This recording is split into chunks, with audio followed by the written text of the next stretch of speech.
Si no, disculpen, es como que vamos aprendiendo sobre la marcha, ¿no? Es como la pandemia, que se escribe el libreto mientras se desarrolla la acción. Yo también lo grabo, Luis. Por las dudas. Ok, bueno, estamos grabando. Entonces, como siempre, cuando se para volvemos. eh, es importante el power que vamos a presentar para entender la lógica de la epidemiología puesta al servicio, la epidemiología como una herramienta fundamental puesta al servicio de la comprensión del proceso salud-enfermedad. Y el proceso salud-enfermedad pensado desde la construcción social y la construcción histórica y la construcción cultural y la determinación, ustedes tienen ahí algunos textos para leer, y la determinación como capas de cebolla. Ustedes imagínense una cebolla que tiene capas, ¿no? Entonces, Castellanos dice que los actores, Pedro Luis Castellanos dice que los actores, ustedes son actores, no Luis y yo somos actores, estamos ubicados en diferentes lugares y cuando determinamos cualquier problema del tipo que sea, pero ahora pensemos en un problema de salud, cada uno de los actores, de acuerdo al lugar en donde está ubicado, lo define de una manera determinada. Entonces, si pensamos, por ejemplo, vamos a la lógica más fácil de todas, que es la pandemia. Si pensamos en capa de cebolla, hay una capa más externa, digamos, que cubre a todas las otras capas, que es, si queremos, solo pensando en el país, es el gobierno nacional. El gobierno nacional que decide, toma decisiones y de ahí para abajo determina de alguna manera, esto sería como la capa más externa. Pedro Luis Castellano dice, lo más externo es lo más chiquito es lo más singular, lo que sigue es lo particular y lo que sigue es lo general. En el plano general, el actor del plano general es el presidente, los ministros, el ministro de Salud, que, dada la situación, el problema, ellos definen con unas reglas y unas normas determinadas. Y esas capas se van determinando de afuera para adentro. Cuando ellos determinan, los gobernadores de las provincias, en función del mismo problema, hacen nuevamente normas y leyes y cosas que les parecen que tienen que aplicar. Por ejemplo, donde no hay casos, están en fase 5, donde hay casos, estamos en fase 3, ¿verdad? Esa, de acuerdo a lo más general, que es el presidente y el ministro de Salud, es una determinación que ha tomado, a partir de eso, tomaron los gobernadores, o toman los intendentes de los municipios, ¿no? Ese es el plano particular. Y el plano último, el singular, pero igual estamos hablando siempre de actores. El presidente y el ministro son actores que definen desde ese plano. Los gobernadores y los intendentes están en el plano particular y definen el mismo problema en ese plano. Y luego estamos nosotros, los otros actores, el equipo de salud, por ejemplo, y las pongo a ustedes adentro porque están muy cercanas de ser profesionales de salud. Entonces, el equipo de salud que también trabaja en función de la pandemia y también decide el problema en función de su espacio singular, Con lo cual, en el espacio singular, nosotros vemos un problema y actuamos en función de eso.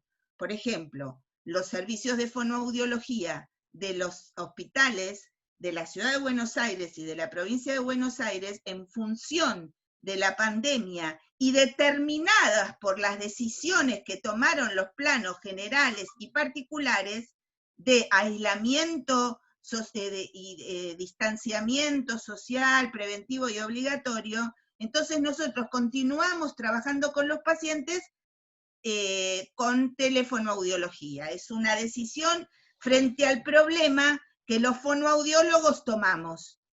No dijimos no vamos a atender, pero determinados por las leyes de los planos generales y particulares, en el plano singular, con algún nivel de autonomía, porque a mí no me va a venir a decir el presidente cómo yo tengo que atender, eso lo voy a pensar yo en función de todo lo que yo sé, pero en esa singularidad, individualidad, tengo algún plano de libertad para tomar la decisión de cómo voy a trabajar. ¿Se entendió? Eso es muy claro. Ahora bien, para que yo tome, digo muy claro para mí porque me pareció que lo expliqué claramente, pero por ahí no lo han entendido. Por favor, si no lo entienden, me lo vuelven a preguntar. Entonces continúo. ¿Qué pasa acá con la epidemiología? Ustedes luego tienen una actividad que tiene que ver, una primera actividad tuvieron de epidemiología donde ustedes tenían que decir frecuencia, distribución y la tríada de huésped, ambiente, agente y definirlo en función del problema. Eso era fácil. Ustedes pueden tomar la epidemiología tradicional y ustedes agarran esto y lo definen rápidamente. Ah, bueno, tengo que trabajar con un niño que tiene tal o cual cosa, yo ya sé cómo es esta enfermedad, cómo se desarrolla, cuáles son los motivos, los factores que han determinado esto que tiene este niño, y si yo trabajo así, así, así, lo que va a pasar es así, así, así. Pues bien, la epidemiología clásica de lo que habla es de frecuencia y de distribución de una cosa somera y tan general, que no toma en cuenta los atravesamientos culturales, económicos, políticos, de todos estos planos de determinación externa, digamos, ¿no? No solamente de dónde vivo, sino de cómo yo vivo donde vivo, ¿no? Entonces, claramente, si yo trabajo desde una epidemiología tradicional, no es que no voy a saber lo que pasa en esa patología en particular, pero me voy a perder de reconocer otras determinaciones de este proceso que generan más enfermedad o menos enfermedad. Este capítulo es difícil porque nosotros venimos, también en Capa de Cebolla con Luis, venimos trabajando desde el núcleo 1 en que ustedes entiendan la construcción social del proceso. Si ustedes siguen en esta lógica de comprensión, van a llegar a entender también cómo la epidemiología es una herramienta. Yo tengo que saber frecuencia, distribución, incidencia, o sea, cantidad de casos, etcétera, etcétera. Eso no puedo no saberlo, pero yo tengo que entender que los casos, la cantidad de casos y la forma en que esos casos se desarrollan, se agravan o mejoran, no tienen que ver con que yo conozca la enfermedad, cómo se desarrolla, sino que yo conozca ese lugar, ese sitio, esa manera de ser y estar en el mundo. ¿Me siguen? Muy bien, me parece bárbaro. Yo dije me siguen y acá en mi casa dijeron que sí. Se ve que hablo muy fuerte. Bueno, sí, es muy gracioso. Bueno. Una de las cuestiones que en estos momentos se plantea en muchísimos espacios donde hay fonoaudiólogos es ¿qué carajo hace un fonoaudiólogo si no hace de fonoaudiólogo? Y, digamos, ese carajo ha sido desarrollado de múltiples formas. Y según los requerimientos, como decía Ana, digamos, se han acoplado como agentes de salud en diferentes puntos para colaborar en un montón de estrategias y en un montón de cuestiones. Desde confección de barbijos, elaboración de protocolos, puesta a punto de materiales bajados por el ministerio y ser los que llevan adelante lo que tiene que ver con todas las necesidades para el nivel de gestión en donde cada uno está, acompañamiento de equipos territoriales para poder salir y ir vigilando a las familias de riesgo. Entonces, digamos, el rol del fonoaudiólogo es de agente de salud en este caso, como primer punto, sin abandonar las prácticas que son propias de la fonoaudiología, porque los pacientes que suspendimos hay que seguir acompañándolos, ¿no? Entonces de repente se hacen llamadas de teléfono, se hacen fonomedicina, ¿sí? ¿Cómo le dice Patricia, que ahora se me fue, Ana? Telefonoaudiología. Telefonoaudiología. Sí, sí. Me pega un sacote si se da cuenta de que no lo Sí, puedo Dios me decir. libre, que no te Mira, acuerdes, que te no vea este mata. video. Una colega nuestra que está bregando por la telefonoaudiología, que es una práctica que hay que, digamos, introducir, ¿sí? Introducir en las mentes de los que gestionan, porque no se quiere pagar esta prestación y esta práctica. Entonces, digamos, hay que como reorganizarla, redefinirla y, digamos, en realidad inventarla. Y bueno, entonces en cada uno de los espacios el fonoaudiólogo ha tomado un rol de acompañamiento de la pandemia que es tan valioso como de la persona que hace el triage y la persona que hace el acompañamiento neumonológico adentro de una sala, ¿sí? Eso. Melina, ¿tenés una pregunta? Sí, Melina en Pared. verdad, sí. Hola, ¿cómo están? ¿Cómo te va, Melina? Bien, todo bien. En verdad, tengo dos preguntas. Dale. Una era con respecto a lo que estaba de la frecuencia, del concepto de frecuencia, que se nos presentó esa duda también a todas mientras hacíamos el trabajo práctico, la primera actividad.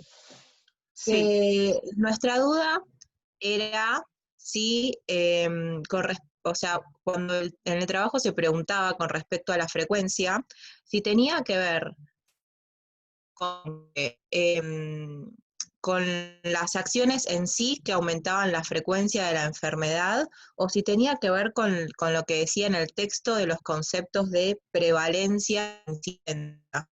Que eso yo también después lo tuve, como para entenderlo bien, lo tuve que busqué también otras fuentes y todo. Entonces no, La prevalencia es la cantidad de casos y la claro, incidencia es la cantidad de casos nuevos.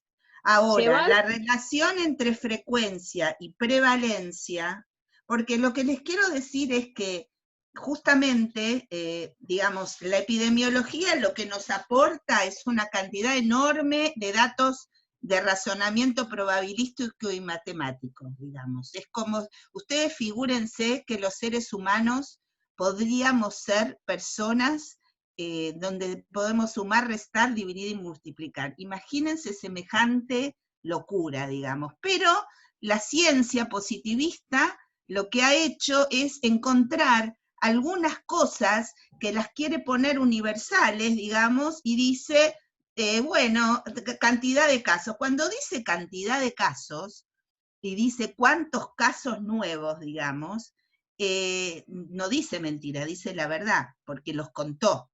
Se denunciaron esta cantidad de casos nuevos. Y cuando habla, y eso dice incidencia, y cuando dice cantidad de casos, es cantidad de casos que hay todos los años. Ahora bien, la frecuencia tiene que ver con el tiempo, Melina. ¿Cada cuánto tiempo o en cuánto tiempo o qué se está midiendo en este mes, en esta semana? Piensen en la pandemia. La pandemia se mide en cantidad de casos y cantidad de casos nuevos y se mide diario. Cantidad de personas infectadas, cantidad de personas que han fallecido. o sea, ¿cómo sería Y en la ese frecuencia es ejemplo? diaria. Sí, Melina, dale. No, eso sí, con respecto al COVID, nos podría dar un ejemplo de tasa de prevalencia e de incidencia. O No, sea, lo que pasa, claro, lo que pasa es que con el tema de COVID no hay posibilidad de tasa de prevalencia porque todos los días hay casos nuevos. y Es no podría incidencia. decir la prevalencia diaria, porque entonces lo entendí mal. A ver, tesoro, decime qué entendiste. Dale, dale. He entendido que la prevalencia es el número de casos que hay en una población en un momento determinado. En el momento Sí, yo quiera tomar los casos, por ejemplo, si digo, no sé, la segunda, que se te ahí va la podía voz, mi tener mi amor. tasa de prevalencia. Y la tasa ¿Cómo de la incidencia, segunda? lo que yo había entendido es que Ay, no la escucho. ¿Ustedes la escuchan? si no, No, se cortó, se cortó. Se corta. Tenés mala señal, Melina. o ahí se me escucha bien. A ver, ahora. Melina. Hola, ahí se me escucha. Sí, tesoro, a ver, seguí ahí. A ver, entonces, como que la tasa de prevalencia yo podía hacer un corte en el tiempo y ahí Sí, la tasa de prevalencia en sí, ese tiempo. sí. Vos podés decir, ¿sí? La tasa de prevalencia, vos podés decir hasta hoy cuál es la cantidad de casos de COVID, de infectados o de mórbidos. Sí. ¿Sí? Está bien como lo entendiste. En lo que es la Luego lo que estructuración, vos podés hacer es medir qué cantidad de casos nuevos hay bien. todos los días. En la nota de dengue vieron que figuraba Ah, la semana epidemiológica. El claro. año se divide en semanas epidemiológicas y ahí se ven todas las enfermedades y casos y todas las posibilidades que hay en relación a salud. Y Entonces, eso sería sí, eso es una convención. prevalencia. Eso es prevalencia, Melina, eso es prevalencia. Ah, y si hubiera dicho todos los casos nuevos que aparecían en un día, ahí hubiera sido incidencia. Exactamente. Y yo te voy a explicar Genial, una cosa. gracias. Una cosa. Cuando vos te pones a investigar, por ejemplo, ¿dónde para vos surge el problema de investigación? Cuando vos tenés un número prevalente, vos sabés que tenés esta cantidad de consultas de niños con trastornos fonéticos fonológicos que consultan en tu servicio anualmente, y que cuando haces el número tenés cuántos consultan y no sé, decime un número, Luis, que puedan consultar en un año, fonéticos fonológicos. Unos Fonéticos 3.000, fonológicos. 4.000, 3.000. 3.000. Muy bien, consultaron 3.000, no es que se atendieron 3.000, consultaron 3.000. Y al año siguiente empezamos a ver que mes a mes va subiendo el número y yo ya me voy dando cuenta que tengo incidencia de casos, porque si yo tengo 3.000 al año y en el primer mes tuve 500 consultas, en el mes de enero, que la gente casi no consulta nada, porque la gente en verano no se enferma, ni hace consultas, ni nada, todo aparece en marzo, digamos, ¿no? Entonces, pongamos que yo en enero tengo 500 consultas, voy a decir que hay una hipótesis mía que tiene que ver con que hay mayor incidencia de casos de este trastorno, del fonético fonológico. O, no sé, trastornos del lenguaje más severo, que lo que puede hacer es que yo empiece a investigar de dónde viene, quiénes son, en esta lógica de lo que veníamos hablando. Melina, ¿te contesté? Sí, ahora lo Melina, entendí más, okay. gracias. De Después nada. tenía otra pregunta, pero era con respecto Dale. a la situación del COVID, que yo sé que ustedes ejercen cargos públicos. Mi Dale. pregunta tiene que ver, porque estuve leyendo, en Facebook apareció como un recorte, pero no era de acá, creo que era de Chile, un recorte periodístico, ¿Sí? que decía que luego de que los pacientes sean intubados, los que se tenían que encargar de los trastornos en la voz y de la deglución eran obviamente los fonoaudiólogos. y yo quería saber si eso actualmente se está haciendo o no, porque también vi que la OMS había puesto que había como síntoma trastornos en el habla, y había escuchado a un señor que dijo que luego de haber tenido COVID no podía hablar, y a ver si los fonoaudiólogos estaban trabajando actualmente en COVID en estas situaciones o no. Luis. No, no se está trabajando. Se hace un control, un chequeo, un acompañamiento, pero lo que pasa es que en cuanto la persona mejora y pasa su situación, se le da el alta. Y no hay una posibilidad del reingreso para hacer un seguimiento y un tratamiento. Están esperando a que el pico, el famoso y bien llamado pico de la curva, pase para comenzar a hacer todos esos tipos de intervenciones. Si me preguntas a mí si está bien, yo te digo no. Ahora, no hay camas para poder dejar a la persona adentro y poder hacerle un tratamiento inicial. Entonces, digamos, se hace básicamente lo que se puede. Sí, mientras está internado y, digamos, le han quitado el respirador y, digamos, toda persona que es intubada comienza con una serie de días de dificultad del habla significativa. Ahora, dependiendo del tipo de tubo que se ponga, de la maniobra que se aplicó para ponerlo y para sacarlo, de la expertise de quien lo hizo, etcétera, etcétera, son las secuelas que pueden aparecer en esa práctica. Y muchísimas veces, digamos, hay una secuela que es bastante conocida en los intubamientos, que es el granuloma. El granuloma tiene una evolución y necesita todo un tiempo para que desaparezca. El fonoaudiólogo podría ayudar un montón, dando un montón de elementos como para que esa patología mejore mucho más rápidamente. Ahora, se le dan indicaciones generales, no se le hace un tratamiento, un acompañamiento como debería ser. Pero ya te digo, porque el sistema no lo permite, ni el público ni el privado, porque esto mismo está sucediendo en todos los hospitales privados, clínicas, sanatorios y etcétera. Ahora, sé que hay algunos O sea fonoaudiólogos que que no nos incluyeron. no, no. Igualmente que, digamos, en Brasil, los que hacen toda la parte de kinesia respiratoria para acompañar al paciente que está en sala, no el que está en terapia intensiva, no, o que está intubado, sino el que está en sala, es decir, que está con, digamos, o inicios de problemáticas pulmonares o leves problemáticas, es el fonoaudiólogo. Acá es el kinesiólogo, ¿sí? Y esta es una pelea que tenemos de temas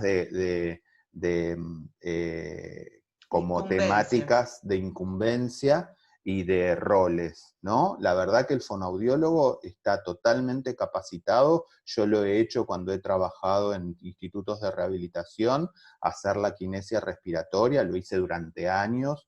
Por eso tengo acá como hinchadito el musculito de la mano, porque lo he hecho bastante tiempo, durante muchos años, y, digamos, el kinesiólogo también, porque, digamos, es una práctica que es también de su incumbencia, pero si pasamos a una cuestión respiratoria foniátrica o de fonación, ahí es nuestro campo, ¿sí?